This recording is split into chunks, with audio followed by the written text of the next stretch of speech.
Hello everyone, my physics class. और आज के क्लास में हम चैप्टर 1 का कंटिन्यूएशन करेंगे। आज का class basically numerical based class होगा, यानी कि यहाँ पे हम न्यूमेरिकल्स कुछ जानेंगे कूलम्स लॉ का।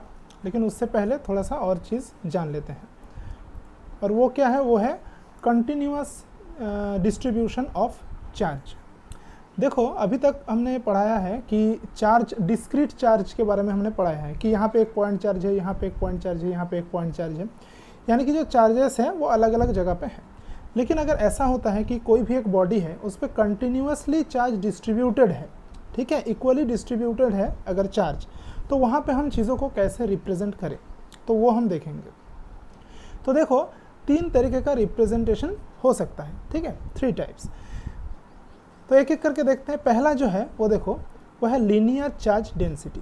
अब लीनियर चार्ज डिस्ट्रीब्यूशन क्या होता है कि अगर मान लो एक वायर है जो कि लीनियर है, यहाँ पे देखो डायग्राम में दिख रहा है, एक वायर है जो कि एक लीनियर वायर है। अब इस पे पॉजिटिव चार्ज है पूरा यूनिफॉर्मली, यानी कि एक वायर है, उस पर पूरा पॉजिटिवली चार्ज उस पर है, पूरा चार्ज है एकदम इक्वली डिस्ट्रीब्यूटेड, तो इसको हम कहेंगे लाइन चार्ज डिस्ट्रीब्यूशन। अब इस पे एक चीज़ हम डिफाइन करेंगे, लैम्डा जिसको रिप्रेजेंट किया जाता है, उसको कहते हैं हम लीनियर चार्ज डेंसिटी। ये क्या होता है? यह है चार्ज पर यूनिट लेंथ। यहाँ पे देखो लैम्डा का वैल्यू है Q/L। Q क्या है? Q है total charge on this wire, और L है total length of the wire, यानी कि यूनिट लेंथ में कितना चार्ज होगा? Q/L। तो लैम्डा जो है इसको कहते हैं हम लीनियर चार्ज डेंसिटी, और इसका यूनिट क्या होगा? देखो, चार्ज जो है उसका है कूलम, और एल है उसका है मीटर, तो कूलम बाय मीटर, देखो कूलम मीटर इनवर्स, तो ये हो गया लीनियर चार्ज डेंसिटी। अब नंबर 2 पे है सरफेस चार्ज डेंसिटी। ये क्या है? अगर हमारे पास कोई सरफेस है, यानी कि कोई मेटेलिक प्लेट है, और उसके ऊपर हमने चार्ज दिया है और पूरा वो इक्वली डिस्ट्रीब्यूट हो गया है, तो इस पर हम एक चीज़ डिफाइन करते हैं जिसको कहते हैं सरफेस चार्ज डेंसिटी। वो क्या होता है कि total charge divided by area. तो इसका देखो एरिया है A, ये जो प्लेट है, और टोटल चार्ज अगर Q होता है तो Q/A होगी। ये इसको कहते हैं हम सरफेस चार्ज डेंसिटी, और इसको सिग्मा से डिनोट किया जाता है, और इसका यूनिट होता है कूलम पर मीटर स्क्वायर, क्योंकि A का यूनिट होता है मीटर स्क्वायर एरिया। ओके, तो अगर कोई स्फेरिकल बॉडी अगर है, एक स्फीयर है, उसके चारों तरफ हमने अगर चार्ज डिस्ट्रीब्यूट करके रखा हुआ है, ठीक है, तो उसका जो एरिया होगा, एक स्फीयर का एरिया कितना होता है? 4πr², तो उसका सरफेस चार्ज डेंसिटी होगा Q/4πr²। अब हम थर्ड पे देखते हैं वॉल्यूम चार्ज डेंसिटी। अगर टोटल एक वॉल्यूम है, वॉल्यूम ऐसे मान लो कि एक सॉलिड स्फीयर है, मेटलिक स्फीयर, एक लोहे का बॉल है एकदम, और उसके अंदर पूरा चार्ज है, ठीक है, या फिर लोहे का छोड़ दो, कोई भी एक चीज़ हो, ठीक है, उसके मतलब अंदर भी है बाहर भी है, पूरा एकदम चार्ज है, यानी कि पूरे वॉल्यूम में उसका चार्ज है, तो वहाँ पे हम यूज़ करते हैं वॉल्यूम चार्ज डिस्ट्रीब्यूशन। और वॉल्यूम चार्ज डेंसिटी जो है क्वांटिटी यहाँ पे, उसको हम रो से डिनोट करते हैं, और वो है Q/V, और इसका यूनिट हो जाएगा कूलम पर मीटर क्यूब, क्योंकि वॉल्यूम का यूनिट होता है मीटर क्यूब। तो ये जो 3 चीज़ें हैं, इसको हम कहते हैं कंटिन्यूअस चार्ज डिस्ट्रीब्यूशन, यानी कि चार्ज जब कंटिन्यूअसली डिस्ट्रीब्यूटेड होता है कोई भी बॉडी में। तो अब हम आ जाते हैं हमारे न्यूमेरिकल्स पे। ये जो न्यूमेरिकल्स है वो कूलॉम्स लॉ के ऊपर बेस्ड है, तो देखते हैं क्या न्यूमेरिकल्स हैं हमारे पास। तो देखो, पहला जो न्यूमेरिकल है, कैलकुलेट द टोटल पॉजिटिव और negative charge on a 3.11 gram copper penny. तो given Avogadro number this, and atomic number of copper दिया हुआ है, और एटॉमिक मास ऑफ कॉपर दिया हुआ है। अब देखो, यहाँ पे मोल का जो कंसेप्ट है वो बहुत इंपॉर्टेंट है। तुम लोग अगर जानते हो मोल का कंसेप्ट, तो वहाँ पे क्या है कि 1 मोल किसी भी मटेरियल में एवोगाड्रो नंबर ऑफ मॉलिक्यूल्स होते हैं, या फिर एटम्स होते हैं, जो भी कह लो, ठीक है। अब यहाँ पे जैसे देखो क्या है कि कॉपर क्या होता है? Cu होता है, ठीक है, तो इसका एक एटम ही एक मॉलिक्यूल है। अब क्या है कि पहले तो हमें ये देखना होगा कि टोटल नंबर ऑफ एटम्स कितना है। जो भी यहाँ पे 3.11 ग्राम कॉपर जो दिया हुआ है, उसमें कितने एटम्स है, उसमें कितने एटम्स है कॉपर के, तो वो कैसे निकालेंगे? तो देखो, 1 मोल सब्सटेंस क्या होता है? उसका जो एटॉमिक मास है उसको अगर ग्राम में लिख दोगे, तो उतने ग्राम में एवोगाड्रो नंबर ऑफ मॉलिक्यूल्स होते हैं। एग्जाम्पल के तौर पे बताता हूँ। जैसे हाइड्रोजन H2, तो उसका जो एटॉमिक वेट हो गया वो हो गया 2, यानी कि 2 ग्राम हाइड्रोजन में Avogadro number of hydrogen molecules होंगे। अगर मैं कहूँ कि ऑक्सीजन, तो ऑक्सीजन का एटॉमिक वेट हो गया 16, यानी कि 16 ग्राम ऑक्सीजन में Avogadro number of oxygen molecules होंगे। ठीक है, तो इसी तरह से यहाँ पे जो है कॉपर, तो कॉपर 63.5 इसका एटॉमिक वेट है। ठीक है, तो देखो यहाँ पे टोटल नंबर ऑफ एटम्स कैसे निकालेंगे। तो पहले तो N/A कर दिए, क्योंकि क्या है कि A जो मास है उस पे एवोगाड्रो नंबर ऑफ मॉलिक्यूल्स है, यानी कि N नंबर ऑफ, तो यूनिट मास पे कितना होगा N/A। अब यहाँ पे कितना मास दिया हुआ है 3.11 ग्राम, जो कि यहाँ पे मतलब स्मॉल m से लिखा हुआ है, तो इंटू m, तो n स्मॉल n जो है ये है total number of atoms in the copper penny, मतलब कॉपर का एक सिक्का है उसमें कितने एटम्स हैं, इस तरह से निकल गया। ठीक है, और इसको कैलकुलेशन कर लेते हैं, जो भी वैल्यूज़ दिया हुआ है उसको पुट कर देंगे तो ये निकल गया, यानी कि इतने एटम्स है एक जो दिया हुआ है यहाँ पे उतने कॉपर में। अब क्या है देखो, नंबर ऑफ प्रोटॉन्स और electrons in the copper penny, तो कितने नंबर ऑफ यहाँ पे इलेक्ट्रॉन्स होंगे, तो बस Z से मल्टीप्लाई कर दिया। क्यों? क्योंकि देखो Z है एटॉमिक नंबर, यानी कि उस मॉलिक्यूल में Z नंबर ऑफ प्रोटॉन्स है और Z नंबर ऑफ इलेक्ट्रॉन्स है। ठीक है, तो यहाँ पे जैसे हम बात कर रहे हैं प्रोटॉन की, यहाँ पे बात कर रहे हैं, यहाँ पे जैसे क्या पूछा गया है कि पॉजिटिव और नेगेटिव चार्ज। अच्छा देखो, नॉर्मली क्या होता है, हम लोग जानते हैं कि जितने नंबर ऑफ प्रोटॉन्स होते हैं उतने नंबर ही इलेक्ट्रॉन्स होते हैं। ठीक है, तो अगर मतलब चार्ज अगर नहीं है, अगर आयन नहीं है, ठीक है, तो जितने नंबर ऑफ प्रोटॉन्स होंगे उतने नंबर ऑफ इलेक्ट्रॉन्स होंगे। तो देखो कितने एटम्स हैं ये हमको मिल गया। अब एक एटम में कितना चार्ज है, वो है Z, क्योंकि Z नंबर ऑफ प्रोटॉन्स है, इलेक्ट्रॉन्स रहते हैं अगर उसका एटॉमिक नंबर Z होता है, तो इसलिए टोटल चार्ज हो जाएगा, ये Z से मल्टीप्लाई कर दिया गया है। ठीक है, ये कर दिया गया, तो टोटल पॉजिटिव और नेगेटिव चार्ज क्या निकल के आ जाएगा, और Z से मल्टीप्लाई कर दिया। अब देखो इसका जो मतलब Z इलेक्ट्रॉन्स है, अब एक इलेक्ट्रॉन का क्या कहते हैं चार्ज कितना है, वो है 1.6 इंटू 10⁻⁻19। ठीक है, यानी कि इलेक्ट्रॉनिक चार्ज से हमने मल्टीप्लाई कर दिया। ठीक है, तो पहले हमने इस प्रॉब्लम में क्या किया कि टोटल कितने नंबर ऑफ एटम्स है वो निकाले, फिर उसमें कितने नंबर ऑफ इलेक्ट्रॉन्स हैं वो हमने देखा, फिर उसको इलेक्ट्रॉन के चार्ज से मल्टीप्लाई कर दिया, तो टोटल चार्ज निकल गया, टोटल पॉजिटिव और नेगेटिव चार्ज निकल गया उस कॉपर पेनी में। ठीक है, तो ये प्रॉब्लम हो जाता है, और ये जो प्रॉब्लम दिया हुआ है ये घर पे थोड़ा ट्राई करना। ठीक है, अब मैं ये इस प्रॉब्लम के बारे में थोड़ा बताता हूँ। The electrostatic force on A small sphere of charge with another sphere, तो दो स्फीयर यहाँ पे दिया हुआ है और यहाँ पे दोनों का चार्ज दिया हुआ है, एक प्लस एक पॉजिटिव है एक नेगेटिव है, और वो एयर में है और 0.2 न्यूटन फोर्स उस पर अप्लाई हो रहा है। ठीक है, तो कह रहा है कि what is the distance between two spheres. ठीक है, तो दोनों स्फीयर है, यहाँ पे एक स्फीयर है, यहाँ पे एक स्फीयर है। ठीक है, एक पॉजिटिव है एक नेगेटिव है। ओके, उसका जो एट्रैक्टिव फोर्स है, क्योंकि दोनों अपोजिटली चार्ज्ड है, तो एट्रैक्टिव फोर्स का वैल्यू दिया हुआ है 0.2 न्यूटन। अब पूछा गया कि इसमें डिस्टेंस कितना होगा, इस दो स्फीयर के बीच में डिस्टेंस कितना होगा, तो यहाँ पे कूलम्स लॉ अप्लाई कर दो। कूलम्स लॉ कहता है कि ये होता है F12 = 1/4πε0 Q1 Q2/r²। अब SI में तुम लोग देखोगे तो इसका वैल्यू आ जाता है 9 × 10⁹।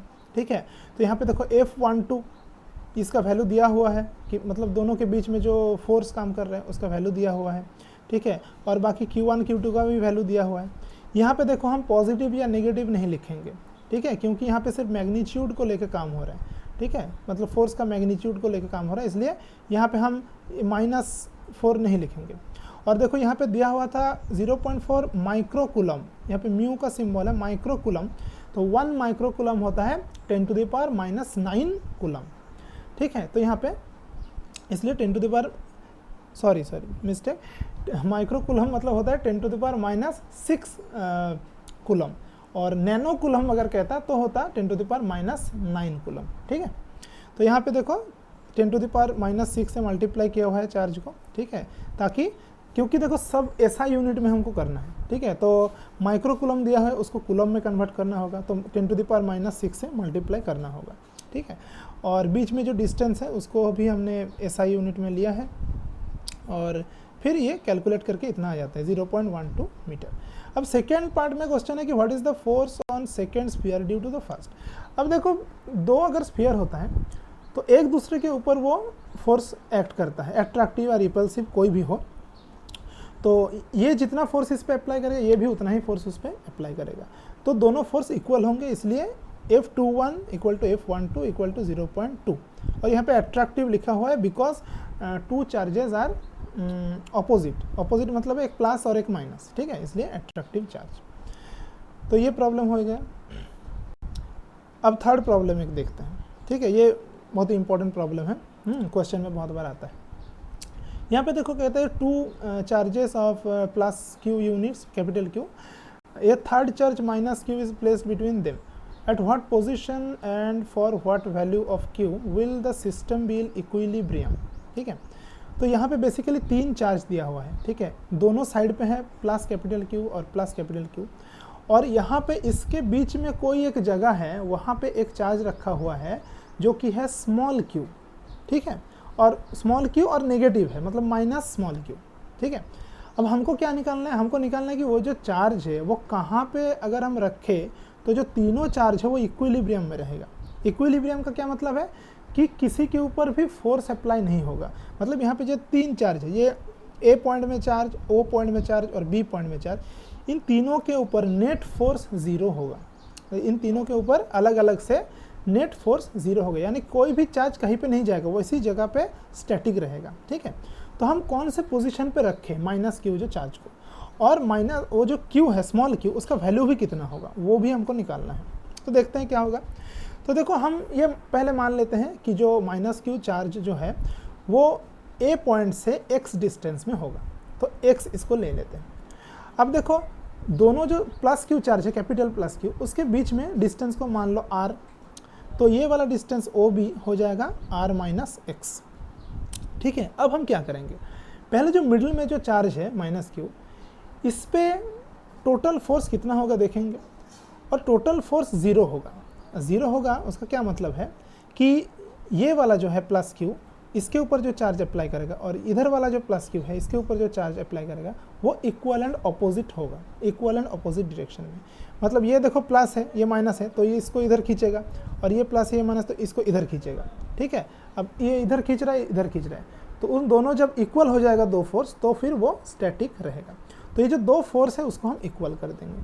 तो पहले क्या करेंगे देखो, तो यहाँ पे देखो for charge minus q to be in equilibrium, तो क्या करेंगे, तो इन दोनों के बीच में फोर्स क्या होगा, कूलम्स लॉ अप्लाई कर दो, 1/4πε0 क्यू बाई एक्स स्क्वायर, क्योंकि बीच में डिस्टेंस इसका है एक्स स्क्वायर और ये कैपिटल क्यू है ये स्मॉल क्यू है। यहाँ पे ध्यान रखने वाली बात है कि माइनस क्यू हम नहीं लिखेंगे, माइनस स्मॉल क्यू, यहाँ पे सिर्फ मैग्नीट्यूड को लेके काम हो रहा है, ठीक है।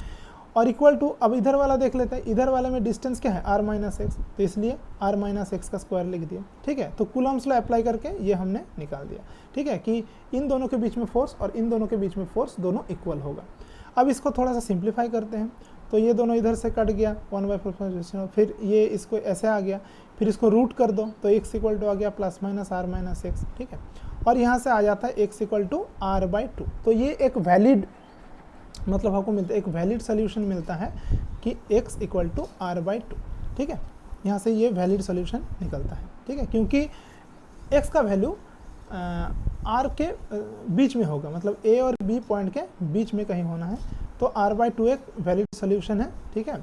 इसको देख लेना कि प्लस करके क्या आ रहा है माइनस करके क्या आ रहा है, देख लेना थोड़ा, ठीक है। तो ये जो आगे इसका मतलब क्या है, इसका मतलब है कि जो ये माइनस क्यू चार्ज होगा वो a और b पॉइंट के एकदम बीच में होगा, बिल्कुल बीच में, है ना। x इक्वल टू r/2 मतलब r जितना है x उसका आधा है, ठीक है, तो बीच में वो होगा एकदम। तो ये तो हो गया पोजीशन। अब वैल्यू कितना होगा, स्मॉल क्यू का वैल्यू कितना होगा देखते हैं। तो इसके लिए एक दूसरा चार्ज उसका इक्विलिब्रियम टेस्ट करेंगे। तो मान लो ये जो a पॉइंट पे जो चार्ज है प्लस क्यू, इसके ऊपर देखेंगे क्या क्या फोर्स लग रहा है। तो इसके ऊपर देखो ये माइनस क्यू ये भी फोर्स लगाएगा, ये भी फोर्स लगाएगा, एक फोर्स इसको अट्रैक्ट करेगा एक फोर्स इसको रिपेल करेगा, ठीक है। और दोनों इक्वल जब हो जाएंगे तब इक्विलिब्रियम हो जाएगा। तो यहाँ पे क्या होगा देखो 1/4πε0 क्यू बाई r/2 का स्क्वायर। तो यहाँ पे माइनस क्यू और प्लस क्यू ये इसके बीच में जो फोर्स है वो दिखाया गया है, ठीक है। अब x का वैल्यू r/2 क्योंकि निकल गया है तो x का वैल्यू r/2 हम लिखते हैं, तो q into Q divide by r/2 का स्क्वायर। और ये वाला प्लस क्यू और ये वाला प्लस क्यू, इसके बीच में क्या क्या फोर्स लगेगा, तो इसके बीच में डिस्टेंस कितना है r, ठीक है, तो इसलिए यहाँ पे हो गया देखो q into Q divide by r square, ठीक है। अब इनको थोड़ा सा सिंप्लीफाई करो तो यहाँ पे ऐसे आ जाते हैं 4q/r square equal to q/r square, और यहाँ से फिर आ जाएगा small q equal to capital q/4, यानी कि स्मॉल q का वैल्यू होगा कैपिटल q के वैल्यू का 1/4 हिस्सा, 1/4 वैल्यू, ठीक है। तो बेसिकली जो मिडिल पॉइंट पे हमको चार्ज रखना है वो होगा माइनस कैपिटल q/4, तो ये हमारा आंसर आ जाता है। तो ये कुछ न्यूमेरिकल्स हैं, बाद में और कुछ न्यूमेरिकल्स और टाइप के कराएंगे, ठीक है, अभी तो नहीं कराएंगे, ठीक है, बाद में कराएंगे उसको। अब हम आ जाते हैं एक और कंसेप्ट पे जो कि है इलेक्ट्रिक फील्ड इंटेंसिटी। ये क्या होता है, देखो कोई भी एक मान लो चार्ज है हमारे पास, तो उस चार्ज का एक एरिया होता है, मतलब उस चार्ज का इन्फ्लुएंस एक चारों तरफ एक जगह के ऊपर बनता है, ठीक है। कैसे कि उस जगह पे अगर कोई और चार्ज आ जाता है तो उस पर एक फोर्स लगेगा due to this charge, due to this main charge. तो यहाँ पे एक चार्ज रखा हुआ है, इसके चारों तरफ जो एरिया है जिस पे वो अपना फोर्स कायम करता है और उस पर जो भी चार्ज रखोगे वो एक फोर्स एक्सपीरियंस करता है, उसको कहते हैं इलेक्ट्रिक फील्ड एरिया, ठीक है। और इलेक्ट्रिक फील्ड इंटेंसिटी जो है या फिर स्ट्रेंथ ऑफ इलेक्ट्रिक फील्ड, ये क्या है, इसको हम ऐसे डिफाइन करते हैं कि जो एक चार्ज है उसका जो एरिया है अपना, ठीक है, फील्ड का एरिया है, वहाँ पे अगर हम यूनिट पॉजिटिव चार्ज रखें तो वो जितना फोर्स एक्सपीरियंस करेगा उस वैल्यू को कहेंगे हम electric field intensity at that point, ठीक है। कोई भी पॉइंट पे अगर एक +1 चार्ज रखा हुआ है यूनिट पॉजिटिव चार्ज, वो जो फोर्स एक्सपीरियंस करेगा उसी को हम कहेंगे इलेक्ट्रिक फील्ड इंटेंसिटी, या फिर इसको सिंपली हम इलेक्ट्रिक फील्ड भी कहते हैं। तो यहाँ पे ये जो चार्ज +1 चार्ज जो हमने रखा है उसको हम टेस्ट चार्ज कहते हैं। तो यहाँ पे देखो नॉर्मली कंसीडर करते हैं कि एक टेस्ट चार्ज हमारे पास Q0 है, ठीक है, एक Q0 एक टेस्ट चार्ज है, ठीक है। तो उस Q0 के ऊपर मान लो F फोर्स एक्ट कर रहा है, ठीक है, F फोर्स एक्ट कर रहा है, तो फिर यूनिट चार्ज के ऊपर कितना फोर्स एक्ट करेगा, F/Q0, है ना। Q0 चार्ज के ऊपर F फोर्स अगर एक्ट करता है तो यूनिट चार्ज के ऊपर कितना होगा, F/Q0, ठीक है। तो यही होता है इलेक्ट्रिक फील्ड, इसलिए E इक्वल टू F/Q0। तो ये जो E वेक्टर है ये है इलेक्ट्रिक फील्ड वेक्टर। अब यहाँ पे देखो बात क्या है, इसका ओरिजिनल ऐसे हम डिफाइन क्या कर सकते हैं, देखो क्यों, क्योंकि यहाँ पे मेन जो चार्ज है ना उसका चलो एक इलेक्ट्रिक फील्ड एरिया है, तो अगर हम यूनिट पॉजिटिव चार्ज रखें तो वो पॉजिटिव चार्ज और यूनिट उसका वैल्यू है तो उसका भी एक फील्ड एरिया होगा कि नहीं, ज़रूर होगा।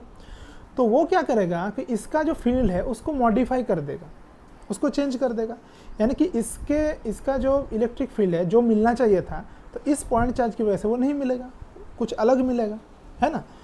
तो इसको हम मिनिमाइज़ कैसे करें, तो मिनिमाइज़ हम ऐसे कर सकते हैं कि जो टेस्ट चार्ज है यानी कि जो Q0 जो चार्ज है इसको हम कम से कम लें, यानी कि इसका वैल्यू हम टेंस टू 0 लें, मतलब 0 के करीब, है ना, तभी ये इन्फ्लुएंस सबसे कम करेगा। जो रियली जो डेफिनेशन मतलब कहा जाना चाहिए वो क्या होता है कि इलेक्ट्रिक फील्ड इंटेंसिटी, देखो यहाँ लिखा हुआ है, a source charge may be defined as the force experience per unit positive charge on a vanishingly small positive test charge, ठीक है, वैनिशिंगली स्मॉल। इसको मैंने देखो यहाँ पे लिख के दिखाया है कि E vector equal to limit Q0 tends to 0 F/Q0। तो ये जो F/Q0 है यहाँ पे Q0 का वैल्यू टेंस टू 0 होगा, यानी कि Q0 का वैल्यू होगा 0 के करीब, तभी वो मेन जो फील्ड है उसको मॉडिफाई नहीं करेगा। तो इस तरह से ओरिजिनल डेफिनेशन होना चाहिए इलेक्ट्रिक फील्ड का, ठीक है। तो इस तरह से हम डिफाइन कर सकते हैं इलेक्ट्रिक फील्ड को। लेकिन हाँ, मैं कह देता हूँ कि नॉर्मली हम electric field due two point charge कैसे लेते हैं, ठीक है, वो हम देखेंगे, अभी देखेंगे, ठीक है। लेकिन उससे पहले एक थोड़ा सा चीज़ मैं बता दूं कि इलेक्ट्रिक फील्ड, मान लो यहाँ पे एक इलेक्ट्रिक फील्ड E है, E vector, capital E vector एक जगह है, यहाँ पे यूनिफॉर्म इलेक्ट्रिक फील्ड है, ठीक है, E काम कर रहा है। अब वहाँ पे अगर मैं एक Q चार्ज रख देता हूँ तो फिर वो एक फोर्स एक्सपीरियंस करेगा, कितना फोर्स एक्सपीरियंस करेगा, Q इंटू E।